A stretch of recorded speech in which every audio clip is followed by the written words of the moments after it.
Welcome दोस्तों। हमें एक फ्रेंड ने पूछा था, एयर कंडीशनर है, उसका पाइप जो रहता है सक्शन पाइप या फिर डिस्चार्ज पाइप, दोनों पाइप पे आइस जमता है। क्या रीजन होता है एयर कंडीशनर में सक्शन पाइप हो गया उसके ऊपर आइस जम रहा है, या फिर जो लिक्विड पाइप रहता है, बहुत से लोग डिस्चार्ज पाइप भी कहते हैं, उसके ऊपर आइस जम रहा है, या फिर ओनली सक्शन पाइप पे आइस जम रहा है।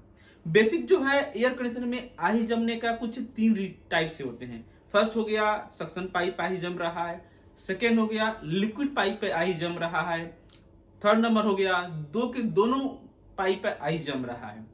तो ये वीडियो में इसी के बारे में जानने वाले हैं।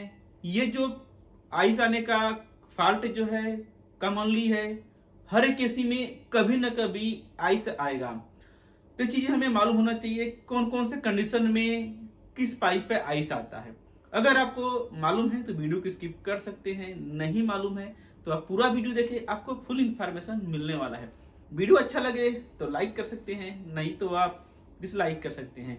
आप देख रहे हैं ASR service centre. Service centre में आपका स्वागत है। मैं हूं मरजीत फ्रॉम उत्तर प्रदेश गोरखपुर से। जी हाँ, एयर कंडीशनर आपका स्प्लिट एसी हो या फिर सेंट्रल एसी हो या फिर नॉर्मल कोई सा भी एसी हो, सभी में कभी ना कभी आइस जम जाता है। कई बार देखने को मिलता है बाहर का एम्बियंट टेम्परेचर, बाहर बहुत ज्यादा गर्मी है, धूप है, तभी भी आइस जम जाता है। क्या रीजन होता है ये हम जानते हैं। फर्स्ट हम समझ लेते हैं एयर कंडीशनर में अगर सक्शन पाइप है उसके ऊपर आइस जम रहा है तो क्या होगा। क्योंकि ज्यादातर एसी में देखने को मिलता है जो सक्शन पाइप है उसके ऊपर आइस आता है। स्प्लिट एसी हो या फिर सेंट्रल एसी हो, ये 1.5 टन का 1 टन का हो या फिर 4 5 10 टन का हो, सक्शन पाइप पे आइस आ जाता है। सक्शन पाइप पे आइस आ रहा है, अगर आपका सेंट्रल एसी है उसमें फर्स्ट या तो गैस कम हो सकता रहेगा। अगर सेंट्रल एसी है जैसे कि जिसमें एक्सपेंशन वाल लगा हुआ है, कैपिलरी ट्यूब जो है या फिर एक्सप्रेशन डिवाइस है, कंट्रोलिंग डिवाइस जो भी है, इसका थ्रोटलिंग डिवाइस इंडोर में लगा हुआ है या इवापोरेटर साइड में लगा हुआ है, तो वो कंडीशन में गैस कम होगा तो सक्शन पाइप रहता है उसके ऊपर आइस आएगा। स्प्लिट एसी जो रहता है उसमें गैस कम होने के कंडीशन में आउटडोर में लिक्विड पाइप जो रहता है उसके ऊपर आइस जमेगा। क्योंकि जो स्प्लिट एसी रहता है, कैपिलरी ट्यूब जो रहता है, जो गैस का थ्रोटलिंग डिवाइस जो रहता है, गैस का कंट्रोल करने के लिए कैपिलरी ट्यूब जो लगा रहता है वो आउटडोर में ही रहता है। आउटडोर से ही जो पाइप रहता है चिल्ड होना चालू हो जाता है। तो कंडीशन में गैस कम होगा या फिर गैस लीक होगा। गैस कम बेसिकली लीक होने के बाद ही गैस होता है। लीक आपका कंडेंसर से, ऑपरेटर से, पाइप से या जॉइंट से, कहीं से भी हो सकता है।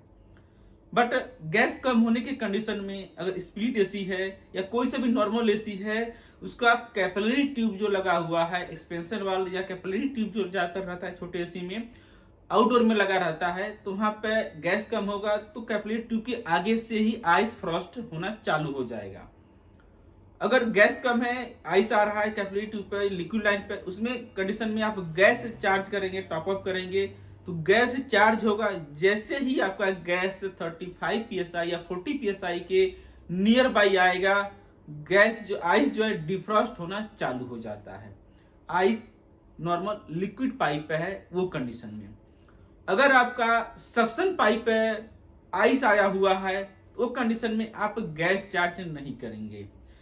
क्योंकि सक्शन पाइप पे आइस आया है तो इवापोरेटर रहता है, कूलिंग कॉइल रहता है, उसके ऊपर पूरा फुल आइस जमा रहता है।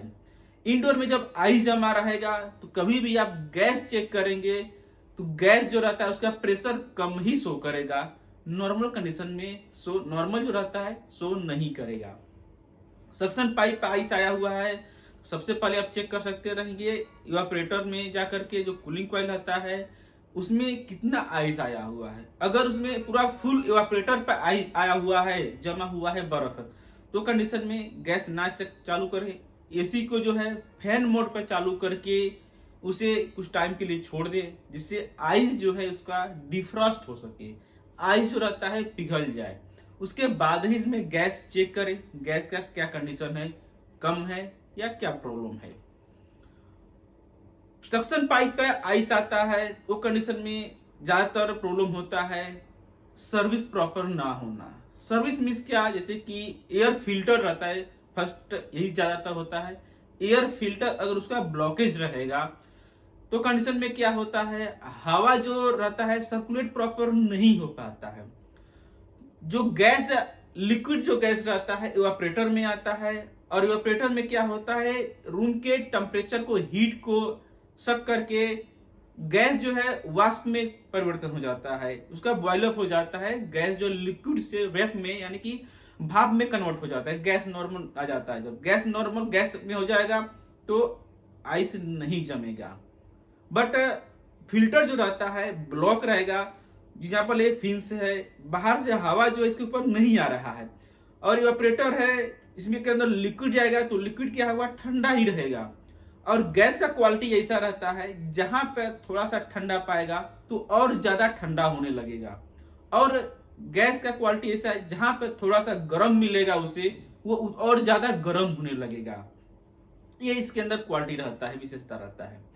तो इवापोरेटर में अगर फिल्टर ब्लॉक है, हवा उसके ऊपर, गर्म हवा जो रहता है, रूम का हीट जो रहता है उसके ऊपर नहीं आ रहा है, इवापोरेटर के ऊपर नहीं आ रहा है या बहुत कम आ रहा है, तो गैस जो है वाष्प में नहीं हो पा रहा है, लिक्विड में ही हो रहा है, कंटिन्यू लिक्विड में ही आ रहा है, गैस आ रहा है, पूरा इवापोरेटर में घूम रहा है, ट्रेवल कर रहा है, तो आइस जो है बढ़ता रहेगा, जमता रहेगा, और कुछ टाइम के बाद आइस मोटा हो जाएगा, ज्यादा हो जाएगा, और कूलिंग करना टोटली बंद हो जाएगा।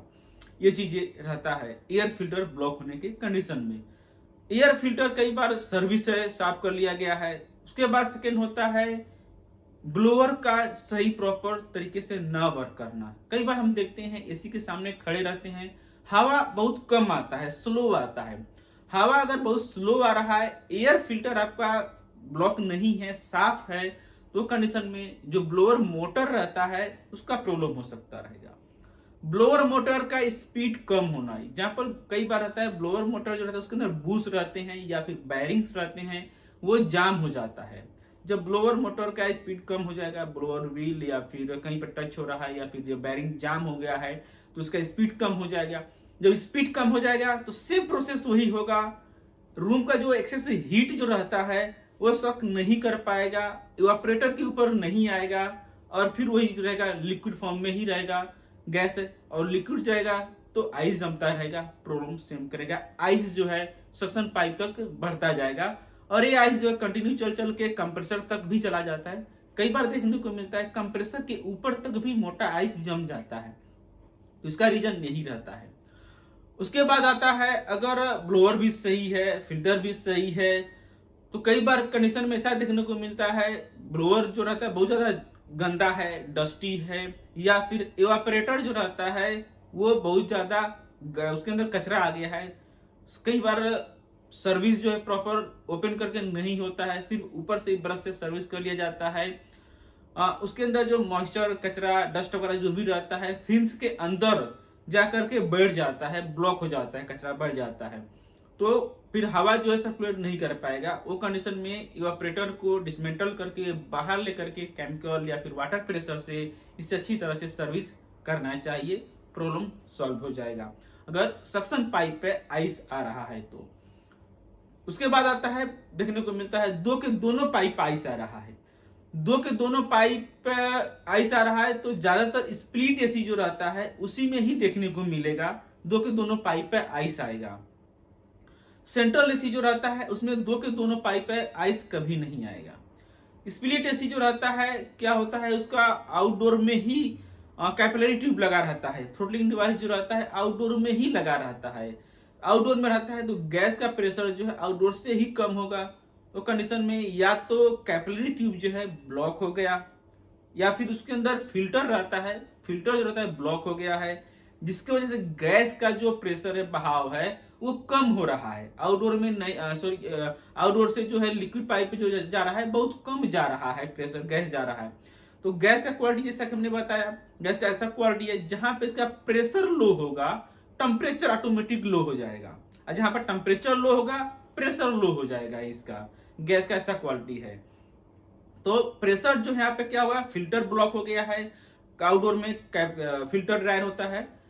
फिल्टर भी कई टाइप्स के आते हैं, वो अलग हम जानेंगे, बट फिल्टर या फिर कैपिलरी ट्यूब या फिर कोई से भी आपका गैस का बहाव जो रहता है, प्रेशर जो रहता है ड्रॉप हो रहा है, ब्लॉक हो गया है, यानी कि कम प्रेशर में आउट हो रहा है। जहां से कम प्रेशर में आउट होगा वहां से ही शूटिंग जमना चालू हो जाएगा, आइस फ्रॉस्ट होना चालू हो जाएगा। वो आइस फ्रॉस्ट क्या होगा, स्प्लिट एसी है तो लिक्विड पाइप से ही गैस कम है और आइस जो है जमना चालू हो जाएगा, चिल्ड होना चालू हो जाएगा और इवापोरेटर में जाएगा। इवापोरेटर में क्या होगा, और ज्यादा चिल्ड हो जाएगा, ठंडा हो जाएगा और रिटर्न जो पाइप आएगा उसके ऊपर भी आइस जमेगा। यानी कि लिक्विड पाइप है और सक्शन पाइप है, दो के दोनों में आइस आना चालू हो जाएगा अगर गैस कम होगा। ये प्रॉब्लम दो के दोनों में होता है। स्प्लिट एसी है या फिर नॉर्मल छोटा एसी है जिसका कंट्रोलिंग डिवाइस आउटडोर में ही लगा हुआ है। सेंट्रल एसी जो रहते हैं, बड़े बड़े एसी रहते हैं, 4 टन 5 टन 10 टन के रहते हैं, उसमें क्या होता है, सिर्फ सक्शन पाइप पे ही आइस आएगा, डिस्चार्ज यानी लिक्विड पाइप पे आइस नहीं आएगा, क्योंकि लिक्विड पाइप जो रहता है वो गर्म रहता है।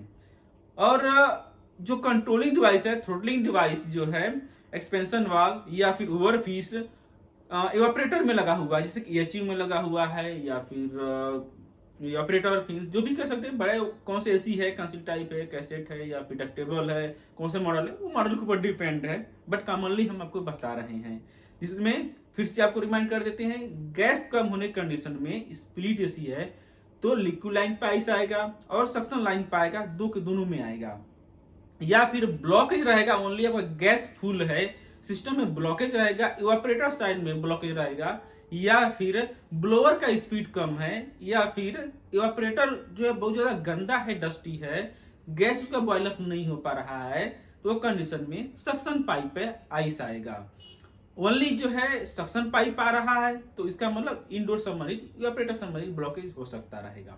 तो आशा करता हूं जिन्होंने हमसे क्वेश्चन किया था उन्हें कुछ इन्फॉर्मेशन मिला रहेगा, क्या चीज सही लगा है आपको, क्या गलत लगा है, आगे और क्या चीज के बारे में जानना सीखना चाहेंगे। इससे बहुत से हमारा वीडियो बना हुआ है, ओनली सक्शन लाइन पे आइस आ रहा है या लिक्विड लाइन पे आ रहा है, कंप्रेसर नहीं चल रहा है, कूलिंग नहीं हो रहा है, या फिर कंट्रोल्स वगैरह के बहुत से पार्ट्स वगैरह के बारे में वीडियो हमने रिव्यू किया है, बताया दिखाया है। अगर आप इंटरेस्टेड हैं इस तरह से और जानकारी के लिए हमसे जुड़े रहें, हमारे चैनल सब्सक्राइब कर सकते हैं। सब्सक्राइब करने के बाद जो बेल आता है, ऑल नोटिफिकेशन आता है, उसे ऑन जरूर करें, जिससे कुछ भी इस तरह से वीडियो बनाए आपके पास भेज सके और आप भी जान सके, दे सके, सीख सके। अगर आप ऑनलाइन कोई सा भी टूल्स स्पेयर पार्ट्स खरीदना चाहते हैं, बहुत सी कंपनी का भी ऑफर चल रहा है जिसका डिस्क्रिप्शन में लिंक दिया हुआ है, विजिट करके आप बाई कर सकते रहेंगे, इसका फायदा ले सकते रहेंगे। तो आज आपका दिन शुभ हो। Thank you for watching.